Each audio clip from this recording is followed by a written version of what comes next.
আমরা সিজন চলছে আর আমরার আচার দিব না। হ্যালো এভরিওয়ান, আসসালামু আলাইকুম।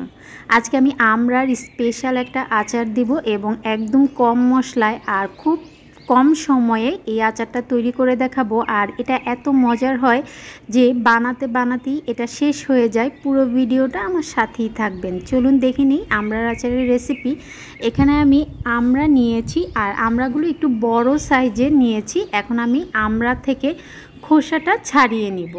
আপনারা কিন্তু ছুরি দিয়ে বা বটি দিয়ে আপনাদের যেইভাবে সুবিধা সেইভাবে খোসাটা ছাড়িয়ে নেবেন, তবে একটু পাতলা করে খোসাটা ছাড়িয়ে নিতে হবে। তারপর আমড়াটা আমি একটু এইভাবে ছুরি দিয়ে একটু কেচে দিচ্ছি, তাহলে আচারের মশলাটা একদম ভিতর পর্যন্ত ঢুকবে এবং আচারটা একদম ভিতর পর্যন্ত অনেক টেস্টি হয়। এই যে সবগুলো আমি এভাবেই করেই কেটে নেব। তারপর আমি পানি নিয়েছি, আমড়াগুলো পানি দিয়ে ধুয়ে নিব। যেহেতু আমড়া একটু কষ থাকে, তাই কিন্তু কাটার পরে অবশ্যই আমড়াগুলো ধুয়ে নিতে হবে। এই যে আমড়াগুলো ধুয়ে নিয়ে আমি সরাসরি চলে যাব চুলায় একটা প্যানে আমি পর্যাপ্ত পরিমাণে পানি, 1 চা চামচ হলুদ গুঁড়া আর 1 চা চামচ লবণ দিয়ে ফুটন্ত গরম পানিতে আমি আস্ত কাঁচা আমড়াগুলো দিয়ে দিচ্ছি। তারপর আমি অপেক্ষা করব একটা বলক আসা পর্যন্ত। এই যে একটা বলক কিন্তু চলে এসেছে। আমি 2 থেকে 3 মিনিটের মতো এই পানিতে আমড়াটা সিদ্ধ করে নিয়েছি। তারপর পানি থেকে তুলে নিয়েছি। এখন একটা মশলা তৈরি করব। এখানে আমি 5টা শুকনা মরিচ, 1 টেবিল চামচ মিষ্টি জিরা বা মৌরি, 1 টেবিল চামচ 5 ফোড়ন নিয়েছি। তারপর হালকা একটু টেলে নেব, খুব বেশি টালা যাবে না, এটা তাহলে পুড়ে যাবে। খুব সুন্দর একটা ফ্লেভার বের হবে। এখন আমি এটা প্যান থেকে তুলে নিব। তারপরে আপনারা চাইলে শিলপাটাতেও এটা গুঁড়া করে নিতে পারেন, বাট আমি ব্লেন্ডারে গুঁড়া করে নিব।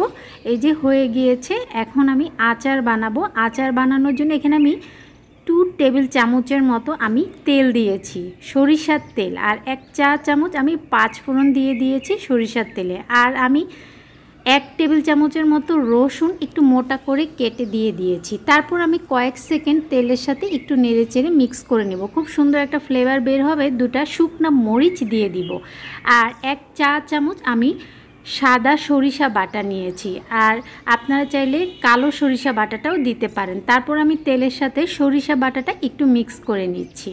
এই যে হয়ে গিয়েছে। এখন আমি 1 চা চামচ হলুদ গুঁড়া, 1 চা চামচ মরিচ গুঁড়া দিয়ে দিচ্ছি।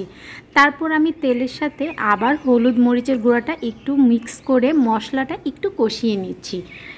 হয়ে গিয়েছে মশলা কষানো। এখন আমি যে আমড়াগুলো সিদ্ধ করে রেখেছিলাম সেই আমড়াগুলো মশলার সাথে দিয়ে দিচ্ছি। মশলার সাথে দিয়ে 1 মিনিটের মতো একটু নেড়েচেড়ে মশলার সাথে মিক্স করে নেব। তারপর দিয়ে দিব চিনি। এখানে আমি 1/2 কাপের মতো আমি চিনি নিয়েছি।